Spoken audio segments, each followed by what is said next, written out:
So here we have the Nissan QASHQAI on a 62 plate. I'm going to start off by showing you around the outside of the car, and then we'll hop in and run through some controls on the inside. From the outside though, you can see it's a 5-door car with alloy wheels and tinted windows. Let's start off inside the boot and then work our way around the rest of the car from there. As we approach the back of the car, you can see we have plenty of boot space. This vehicle is a 7-seater. You can see the 2 rear seats folded down there at the moment. Of course, you can fold those up and this rear section will become your boot. You can also fold down what is currently the remaining seats to give you even more space than this again, should you wish to do that. Okay, so we're just going to work our way back around to the front of the car and then we'll hop in and run through some controls on the inside. But now that we've done a full circle of it, you can see it's in fantastic condition the whole way round. Just briefly before we climb in, I think it's well worth seeing the interior from this exterior point of view. There's plenty to run through on the dashboard, so let's hop in and we'll do that right now. Okay, now that we're inside the car, we're going to start with the dials. Over on the left-hand side, we have the rev counter and coolant temperature gauge, and on the right-hand side, the speedometer and fuel gauge. In the middle, you can see the total miles for the car. They are 44,819.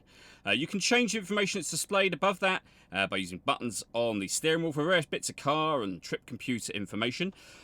And now on the steering wheel, the button I was just using is here. We have stereo and phone controls over that side, and cruise control and speed limiter on the right hand side of the steering wheel. Over in the center you'll find the main stereo screen, which as you can see includes satellite navigation. It's a nice clear color display, very easy system to use, and you've got your satellite navigation just there. Over this side you can see that we can access the AM and FM radio for the car. If you want to listen to your own music, you can do so via the CD player that you can see there. We've also got USB and auxiliary inputs as well, which are accessed via the aux button that you see just there. On top of all of that, if I pop the car into reverse, you'll also see that we've got a 360 parking camera. So a reversing camera on the right hand side and a bird's eye view image of exactly where the car is parked over on the left hand side just there. So very easy to park this car with that camera system. Below that, we then have dual zone climate control, so you can adjust the passenger and driver temperature. You can increase and decrease the fan speed.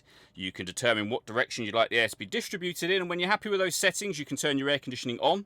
So it's on at the moment, so that button turns it off. Or hit auto. The car will now maintain those temperatures by taking control of the fan speed, which you can see and hear it doing, and also the direction of the air. Any manual adjustment will override auto straight away and allow you to put it back on your own settings here. We have a 12-volt charging socket, some storage just there, and also a 5-speed manual gearbox. The last thing I want to talk about in this car is the panoramic glass roof. We have a button up here that will open the sun blind all the way to the back of the rear seat, and as you can see, once that's fully open, that lets in a huge amount of extra light to the cabin area. All that leaves me to say is thank you for taking the time to watch this video. If you'd like to come and see the car in person and have a test drive, please feel free to give us a call here at Watson Cars. We'd love to hear from you soon.